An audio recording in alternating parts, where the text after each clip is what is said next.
Amen bazalwane. Siyabonga manje ngenayo socela abaholi bekhuphukele ngaphezulu. Amen bazalwane. Ngicela nje sikhaphuzele bazalwane ngenxa yesikhathi bazalwane. Sicela bezobhalisa abazalwane abangenayo. Njengamanje ngizothathela uLady Bishop uMrs Nxumalo ebandleni lethu iGod Vision GVM ezengaphambili bazalwane ezoba namazwi. Masihlabelela nje bazalwane sithi kancane bese simthathela. Amen.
Haleluya.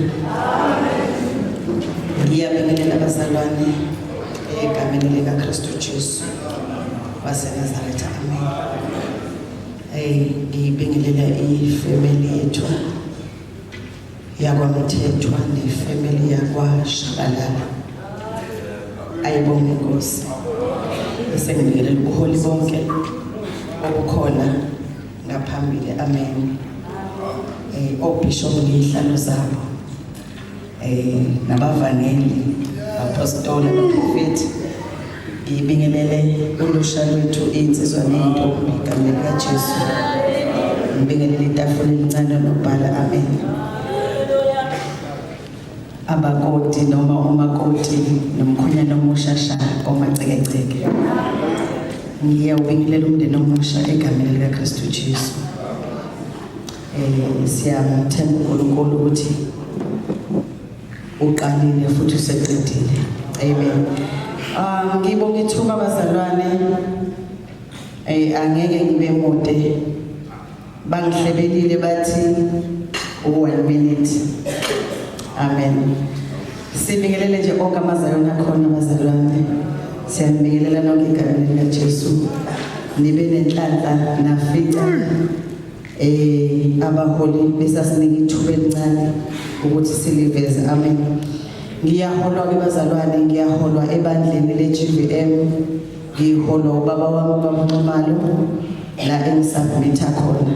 Mashallah, la ngisubmitha khona ebandleni. Angisasho uBamncumalo sengisho ebandleni likaKristu. Ngiyathoba nje kakhulu. Ngizokhuluma ngiwakhetha amagama ngoba ungigadile njengoba ngimile abazalwane. Uthiwa angizokhuluma kahle ubaba uNxumalo emini uthe uzokhuluma njengobishop. Namhlanje mina ekhaya ngamukele umakoti noma ngamukele udadewethu ubhuti wami nobazalwane. Kodwa namhlanje ngicela ukukhuluma njengomama umfundisi. Amen. Niyangivumela abazalwane.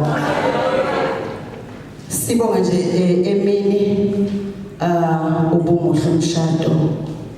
Sadla kahle. Sababona begqoke kahle. Omama bethu neyintombi neyinsizwa. Siyabonga kakhulu abazalwane. Asivule nje okuncanyana izaga 31 bese ungibambela ihubo lika Davide 103. Umbambele ihubo lika Davide 103. Ngizofunda nje kancane abazalwane, ngicela ningikalele isikhathi. Ngiyabonga ukuthi ningivumele bafowethu. Yize nazi ukuthi ngingapha einsimbini, kodwa ngiyabonga ukuthi ningivumele kahle. Izaga 31 ivesi ku10. Ngubani ongathola umfazi okhutheleyo na? Ngokuba inani lakhe lidlula kakhulu amarubi. Sizokweqa siye ku23. Indoda yakhe iyaziwa emasangweni lapho ihlezi namalunga ezwe. Alibonga ivangeli. Lapha ke bazalwane ivesi nje elijwayele ukufundwa uma thina besifazane sihlangene. Mhlawumbe ngelinye ilanga size sikejane ngalo sikalane ukuthi wena ukuliphi percent, kodwa namhlanje ngilibona engathi sisi kukhona la eliyokusiza khona liphinde lisize ubaba umthetho. Unumber 10 wakhona uthi ngubani ongathola umfazi okhutheleyo ngokuba inani lakhe lidlula kakhulu amarubi. Ngeke ngikhulumise kakhulu kodwa ngizothi nje ukulichaza. Abesifazane bakhona baningi, kodwa akusibo bonke abayothola umendo bashade. ngiyazi ukuthi ngizokhuluma kabi. Bakhona abesifazane baningi kodwa akusibo bonke abayothola umendo bashade. Bakhona besifazane abathanda ukugana abefundisi. Kodwa akusibo bonke abesifazane abayogana abefundisi. Ngoba ukugana umfundisi bashabalala kuwubizo. Akekho umuntu wesifazane ongayimela into yokuhamba ngolesithathu, uLwesihlanu, uMgqibelo, isonto, uloku esesontweni nje. Nangolwesibili uloku sesontweni. Abesifazane abakhethwa uNkulunkulu ukuthi bagana abafundisi abantu abanobizo. Uma ugana umfundisi ubokwazi ukuthi ungokhethekileyo. Ubokwazi ukuthi inkosi ikwethembile. Ngoba ngaso sonke isikhathi umfundisi uyakhulekela. Noma ngingasho kancane nje ngithi owesilisa omganileyo uyakhulekela. Asikhulekeni phela abafundisi bakhona nabaganiweyo kodwa bengesima abafundisi okubiza ukuthi amakhosikazi abo abakhulekele ngoba leyo muntu loyo uyavuka aye emsebenzini ayosebenzela abantwana bakhe udinga ukukhulekela ngoba endleleni yonke kukhona izinto angahlangabezana nazo. Ngubani ongathola umfazi okhutheleyo ngoba inani lakhe engathi liphezulu. Mashabalala uNkulunkulu wenzela umusa. Bengingasho ukuthi wenzela inhlanhla kodwa ngicela ukuyibuyisa ngapha kwaKristu. uNkulunkulu ukwenzela umusa. Bebekhona bebaningi bebahle. Benamafiga bebahle. Bengama yellow bone bebahle. Behambela phezulu. Kodwa uNkulunkulu wakwenzela umusa. Wathathwa ubamnyambosi. Ngicela ukuthi ubambisise lo mshado ongcwele uNkulunkulu akunika wona. Ku21 lithi iBhayibheli indoda yakhe iyaziwa emasangweni bayihleli namanye amadoda. Wayisho njalo bazalwane. Umuntu wesifazane owaziyo ukuthi Mama Dlamini uganile. Wenza sure ukuthi makuphuma umyeni wakhe endlini uyamcheka zamchekisisa ukuthi ubethe ngokufanele. Asikwazi ukuthola umuntu osilisa oshadile utholakala ukuthi ukhathalise imbala kuze kube yikhala blocking. Asikwazi ukubona umuntu wesilisa noma indoda kaNkulunkulu egqoke white kodwa mawuthi ucheck ibhluko alifani nejazi.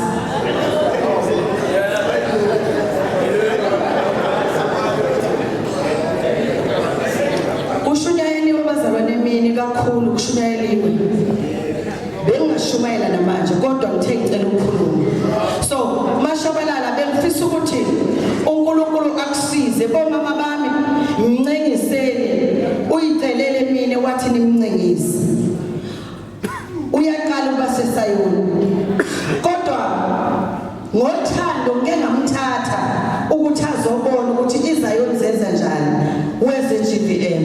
Hayi ukuthi bekhonza nami kodwa bezobona ukuthi iZayoni zenza njani. Siswami uNkulunkulu uzohamba nawe indlela yonke. Okugcina ukuba umama mfundisi. Ukuba umama mfundisi kubiza ukuthi ukhakha eliqini. Ungamnandi bazalwane sishade kube kuhle kodwa ukuba umama mfundisi kubiza ukuthi ukhakha eliqini. Kubiza ukuthi uqaphele. Awuqapheli ngokuhlakanipha kodwa uqaphela ngokucela umusa kuNkulunkulu. And ukuqaphela kwakho akubi ukuqaphela ngoba nakho ubuka zonke izinto ngamehlo. Zikhona izinto kufanele uyibuke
amandla ekholwa asemthandazweni. Ngiyayizwa kukhona ngizwayo ukuthi la ekhaya liyakhulelwa elema ngilibuka igama lakho nakuthiwa ukuthula kwamaKristu. Ngikanamuza uJesu etholakala sengaphakathi bafundi bakhe wathi ukuthula makube kini. Kusho ukuthi nje beyabiza ukuthi ekuthuleni kwamaKristu kube nokuthula kungabi nomsindo. Kodwa ukuze kube nokuthula kubiza ukuthi bonke abamamukelayo wabapha amandla amasha. Okusho ukuthi uJesu Kristu uyadinga ukwamukela. Uyathanda noma uthandi uNkulunkulu uyadinga ukwamukela. Kodwa amandla asiwathola kuJesu. Amandla kuJesu awapheli. Bazalwane, ngathi ngizwa ngento lento. Amandla kuJesu awapheli. Kodwa amanye ayaphela. Kodwa kuJesu awapheli.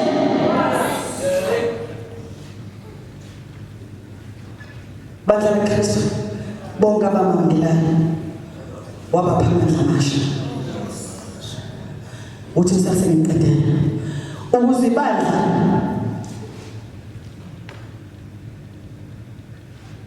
likaKristu kaKristu ukuze ibandla liye phambili alidingi abazalwana abaningi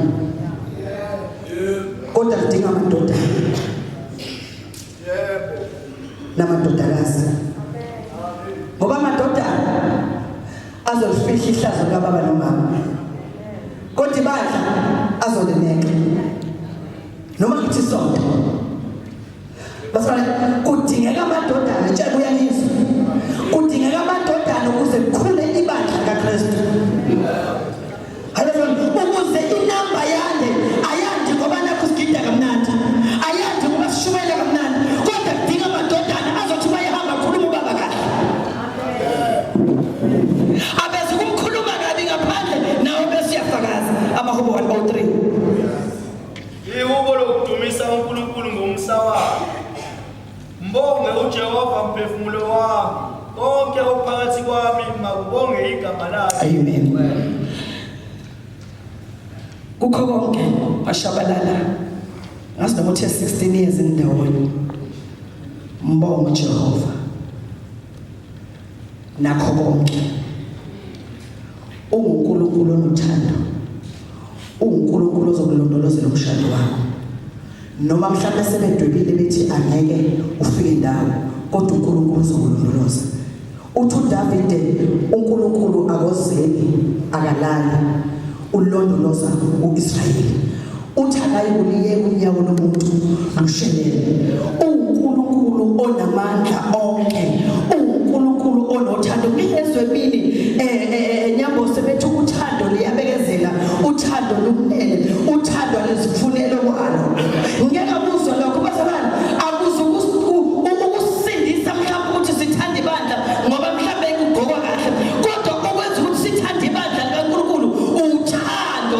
uNkulunkulu nangu phela uJesu ethi ngokuba uNkulunkulu walithanda kangaka wase wanikela. Kusho ukuthi ukunikela komzimba wethu ebandleni esilithandayo sinikele ngakho konke. Bodwa ngicela umvikele mashabalala.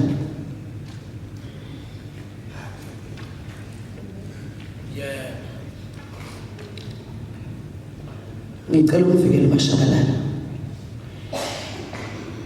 Isitha siphumile uzodestroya imizi yabefundisi.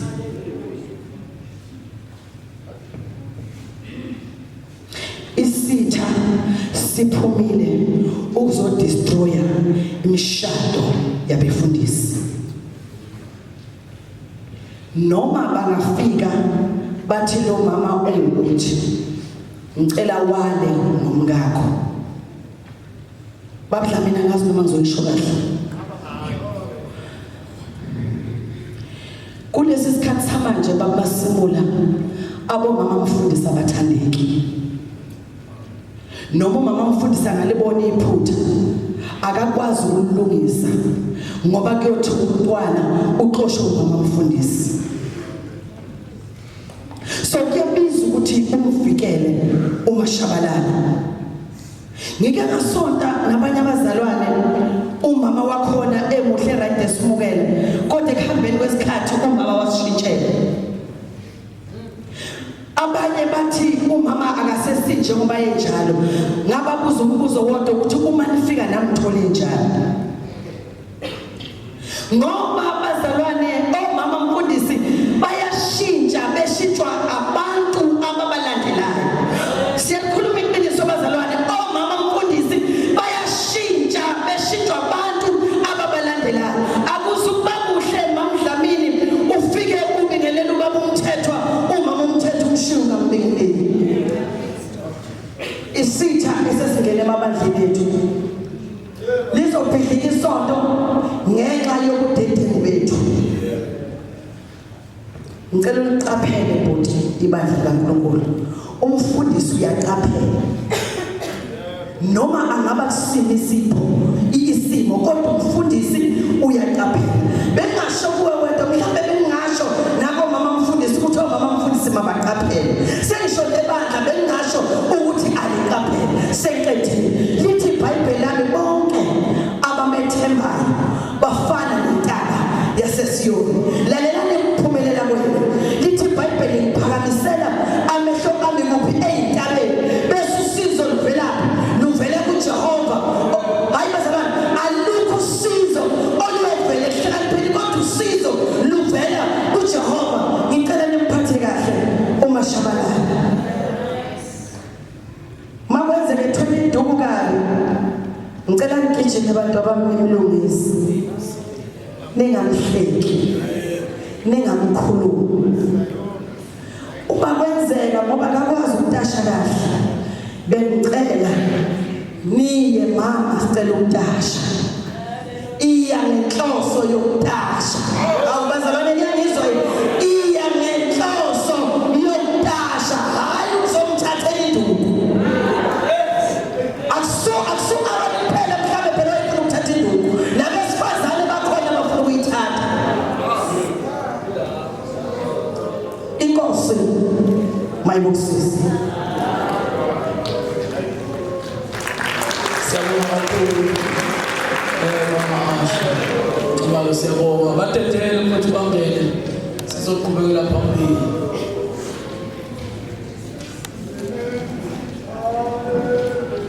Batetele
Amen. Bazalwane siyabonga abanginayo baholi banikele ngasehla.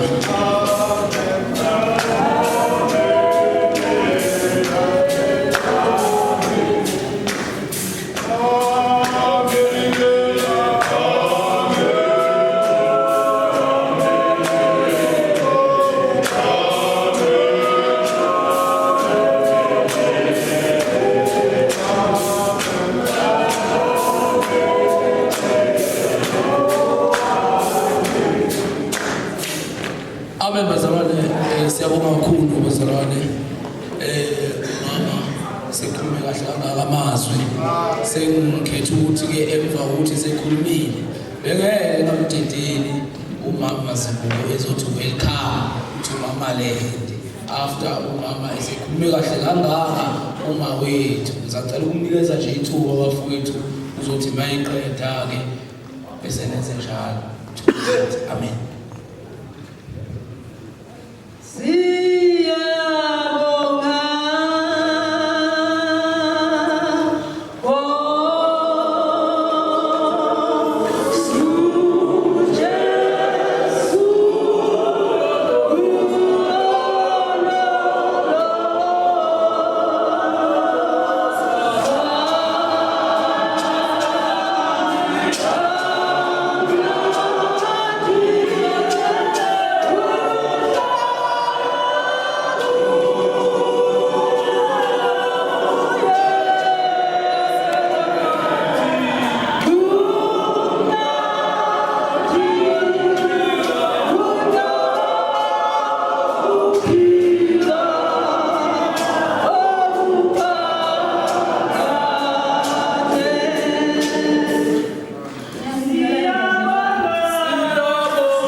kanjena zivumela yena uyabona zike zaphithizela wasevukela igama elisho mayiphithizela nje bayazi mayiphithizela bavukela igama ayizemfaka siyabonga kakhulu basekhaya siyabonga the prophet church ezayo siyabonga esikhathini samanje ke sizocela ukudedela upastor Coka esengaphambili ebenezwi amen.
First of all, good people, ngicela sibonge uNkulunkulu ngokushada kwezingane zamaholi. Sike saba nesikhathi esikhulu ushada izingane zabazalwane kodwa ezabaholi izingane zingayiphambili. Kubuya lento ukuthi kuba ngazathi ngame endaweni yabazali. Ngenjabulo engibonayo ukuthi nangu mfowethu ethatha ezalo umholi. Kune celebration engibamba nje encane phezulu kwalona. Sibani siyabonga.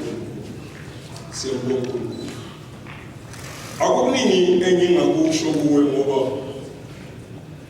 sibuthwe sonke kwathi ekhambeni futhi kwethu kwafika isikhathi sokuhlukanisa endleleni. Bese lekusala lapho nje ukuthi umuntu uyayikhethela. Singaphansi sibali kwento kuthiwa i-gender based violence. Sikhuluma nge-16 days or something. Ithinta abazalwane. So nginakile ukuthi uma ngithola ucingo ngamjwayela ukuphatha lokunye okunangeni ngisho na WhatsApp. Ngithema ngithola lokwathi kuyiguma. Ngangafuna umntwana athinte nje ngesandla. Kodwa ekhambeni kwesikhathi sibali ngalomjwayele sibali. Angiyengishilo mina setafreni ngisuke ngapha. Ngazi nomjwayele. Into entsha kuba ngazathi ngiyajabulela. Ngokuhamba kwesikhathi sengiyikhahlela. Sengikhuluma ngentendo. UmaGalatia uthi loyoba. Sengisho umaGalatia uthi loyoba njengoba seniqale emoyeni seniphelele enyameni. So now let's look at Jeremiah chapter 4, verse 3, but ngibona ngathi uyothatha isikhathi ukungifundela obekiwe ukuthi afunde kule ndawo, hhayi ngoba ngimdelela. Ngokuba usho kanje uJehova kubantu bakwaJuda nabaseJerusalema uthi, qathani umqatho wenu ningatshali phakathi kwameva. Ningatshali. I'm one of the people uNkulunkulu amthintile kulezi nsuku noma kungezwakali kwabanye uma ngithi kuyogcina uNkulunkulu. Nawu la izenzela ukunetha mfoka baba nenjongo egcwelekile. Sikujwayele thina lokho ukuthi singaliqapheli lelizwe lithi mina bafowethu abahlanu abaswele emhlabeni. Bengeke kwenzeke ukuthi ungisize uthumezele umuntu ohamba abatshela ukuthi bangezi ngalendlela. Ngoba iningi labo licabanga ukuthi ukusonta sekuphelele.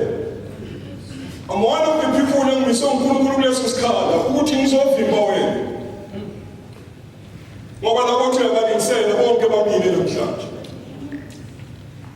Lelizwi lithi qathani umqatho ngamanye amazwi uma ufunde esiNgisini linikeza a bigger explanation of what iYesu iliveza ngayo. Ngoba lapha enhlabathini uma uzotshala kufuneke inhlabathi lena uyihlukumeze ngamanye amazwi iphendule. Emveni kwalokho lelizwi lithi ningatshali phezu kwameva. Konke lezinto eniyiphethe sitshale kuphi? Sibona ngebehavior. Mkhonzeni ngendlela eniphuza ngayo utshwala. Amkhonzeni ngendlela enenza ngayo endlini yokhona nithi naboqoqa babephuza. Ngaze ngayi-example emhlabeni. Wagoba kimi into enjengale. Usuthomela mina ngayo noma sengitshela ukuthi kuyafika kule nto yakho. Qathani umqatho. Ningatshali emevini. Ujabuliswa ukuthi wena wazana nami. Ujabuliswa ukuthi nansi into efuneka ningatshali emevini. Kwani umtshado esiyicelebrate sisho 30 years sithi siyajabula sibalekhayo. Sithi 30 years sijabula umama uyakhala. Noma ubaba uyakhala maluma. Uma ngithi kuyogcina uNkulunkulu ngisuke ngisho into efana la emhlabeni siyacelebrate sithi ukwenze kahle. Sithi uwinile. Nkosi umsizi.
Siyabonga kakhulu umhlabelo lomnotho.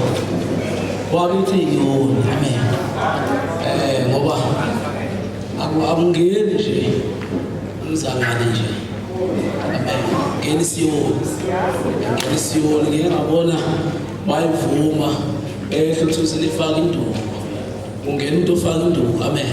Kodwa ke kafushane nje bazalwane sizocela ukuthi ngenxa isikhathi singene emazwini okupha noma la kuthiwa awukunikela okuyiyona nto esilethile kakhulu ukuthi sizomvezela yena umone wethu njengoba engenile emshadweni, amen bazalwane. Siyacela ukuthi ke ubaba wethu umvangeli uNcobo bese kuba uyena osiphakamiselayo incwadi yokunikela.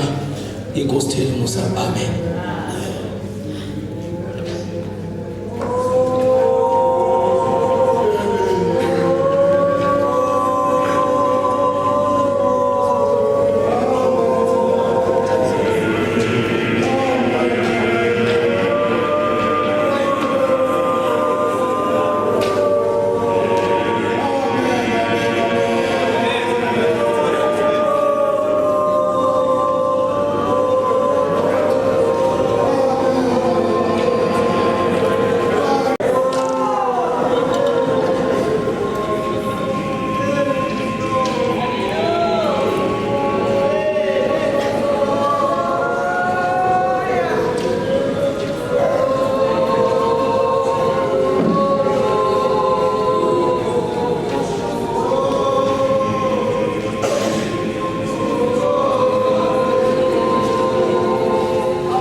abaholi bakhuphukele ngasentla.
Egameni lenkosi Jesu Kristu ngiyanibingelela lonke abazalwane abazivakashele abakhulu abazivakashele uzosibongisa nje umfethu Nyambose uma engena kule ndima engena kuyo ngiyanibingelela lonke kwelihle igama lomfethu wethu Jesu Kristu amen. Ngila ngaphambili ngizoshintsha manje indlela esihamba ngayo inkonzo yethu namhlanje. Sesingena kwesinye isigaba manje sale nkonzo. Kodwa ngingakangeni kuloba ngibizele khona. Ngizofuna sifethu ngibongise Nyambose. uNkulunkulu ukuthembile wabona ukuthi usungakwazi ukuthi kumele usungangena emshadweni usungaba indoda. engithandile nengizwile kuthiwa una 16 years ninomama ndawonye. Amen. Kuyenzeka-ke uthola ukuthi umuntu nize nibe na 30 years ninayo ndawonye kanti akusile ubango lakho. Kuyenzeka. Amen bazalwane. uNkulunkulu lapha ku-Genesis ekuqaleni mayedala indoda eyibeka ensimini yase-Edeni wabona ukuthi indoda akuhle ukuyihlalela. Ngenxa yokuthi uNkulunkulu wayehlakaniphile wenze njani? Waqoqela ukuthi indoda ayilalise ukuze akubho wesifazane akhiphe ubaba kuyena. Amen bazalwane. Ngibonga ukuthi wena babunyambozi ukhulekile wamlalela uNkulunkulu ukuthi akukhombise unalo ubambo lakho. Ngoba ngishusho ilento yokuthi abantu bayajaha imishado bathi jaha umshado akulona ubambo lakho wena ashada naye. Ngifisa ngeyilanga abaholi manikhuleka nikhulekele nemishado nikhulekele ukuthi bekhona kodwa egcineni ayilast iyaphila. Amen bazalwane. Ngobani abalaleli uNkulunkulu. Amen bazalwane. uNkulunkulu wayehlakaniphe kakhulu wayibona lento ukuthi mangabe ngikhombisa ukuthi ubambo lakho yilona uzaba nesiphithiphithi emhlabeni. Amen bazalwane. Umuntu uzohamba ekulona ubambo lakhe kube nesiphithiphithi kanti bekakulungeli ukuthi angene emshadweni. Cela ungene emazimnikele. Amen. Kwabase Korinte lesibili. Unali ngizobamba lapha ku-verse 7. Yilowo nalowo onikela njengalokho azikhethele khona enhliziyweni kungabi nokudabuka nokucindezela ngoba uNkulunkulu uyamthanda okunikelayo ethokozile. Amen bazalwane. Leli izwi lokunikela kade sizele lana vele sizopha umfethu Nyambozi. Amen bazalwane. Yabona-ke lesingena kuyona manje ayimfuni umzalwane ongoqo. Ayimfuni umzalwane ongoqo lesingena kuyona manje. Umzalwane akafaka isandla ephaketheni aphumelele. Amen bazalwane. La iBhayibheli lithi ngokunikela kwakho akunikela ngokucindezela. Esikhathini samanje kwamanye amabandla isiyakala imali enikelwayo. Kodwa-ke vele kuyihlazo ukuthi indoda engane inikele ngo-R10. Kuyihlazo nje bazalwane. Kuyihlazo. So njengamanje sekonze ukuthi siyanikela mfethu Nyambozi ushadile emini besikhona sibonile nomshadisi njengamanje sinikhoze ukuthi siyanikela isandla sikhonde mvelaphi. Amen. Bathethele mfowethu bathethele siyabona. Bathethele siyabona.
Siyaqinisa kakhulu baholi sibingelele ibandla lonke siphuthuma endaweni siyabingelela ubuholi bonke emsamo sibingelele ibandla lonke sifemele uFondi cha nathi sithe asize ngoba isimemo sisitholile siqolisa ungena ngalesi sikhathi sesiphuthuma nje siphuthuma endaweni yaseMondlo nakhona futhi kunomsebenzi onjengalo esiyowenza eMondlo siyaxolisa kakhulu ngoba hayi ngoba sidelela silethe nje ukuphuma othandweni ngoba isimemo sisitholile siyabonga kakhulu.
Amen bazalwane. Siyaxolisa ke bazalwane ukungena sesijabule. Akusikho okwethu lokho kodwa kuyisimo esibhekene naso.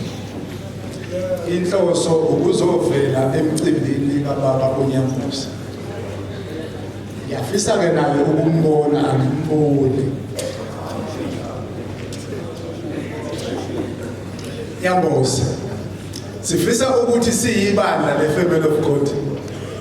Uma uzongena emshadweni ukhona lento lena abathi Nyambuza yi-wedding ne-marriage. Lezi zinto zombili azifani. Okusho ukuthi njengamanje ungena kuyi-wedding awukafiki kwi-marriage. Ma uyi-wedding kunezinto zakhona noma kunama-process e-wedding ozokuthi ma usufike kwi-marriage okusho ukuthi uzobusufika kwi-stage sekusenjengamanje usumeshoti kuphi emshadweni. Okuzobe kubiza ukuthi ushintshe impilo yakuphi yakwi-wedding. Lapho uma usekwi-wedding usene-honeymoon. Okusenzeka kube mnandi konke kodwa uma usukwi-marriage kuyashintsha. Akusho ukuthi awusamthandi kodwa isimo sokuthini usukwi-marriage manje. Sifisa ukunyambaza uma ungena mfowethu ngeke sikhothe amabhayibheli noma sikhothe amavesi. Uyawazi amavesi mfowethu kodwa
Siyalibingelela ibandla kaNkulunkulu kwelihle igama likaJesu Kristu. Amen. Sibandla le-River of Mercy Ministries ngaphansi ka-Archbishop Mtimande. Sibandla sibone kukuhle kufanelekile Nyambose mfowethu ukuthi mawuzongena kule nkundla size ukuzogcwalisekisa okusho kwezwi lababa uNkulunkulu. Siyakubongisa nje mfethu ukuthi sekufikele lesi sikhathi ulenze iqiniso ukwenze ukukholwa. Ukona ukukholwa lokhu mfethu okwenzile sizopha nje bazalwane sizopha sihlabelele. Amen. Father yake and I heard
4,000 River Force.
This is all.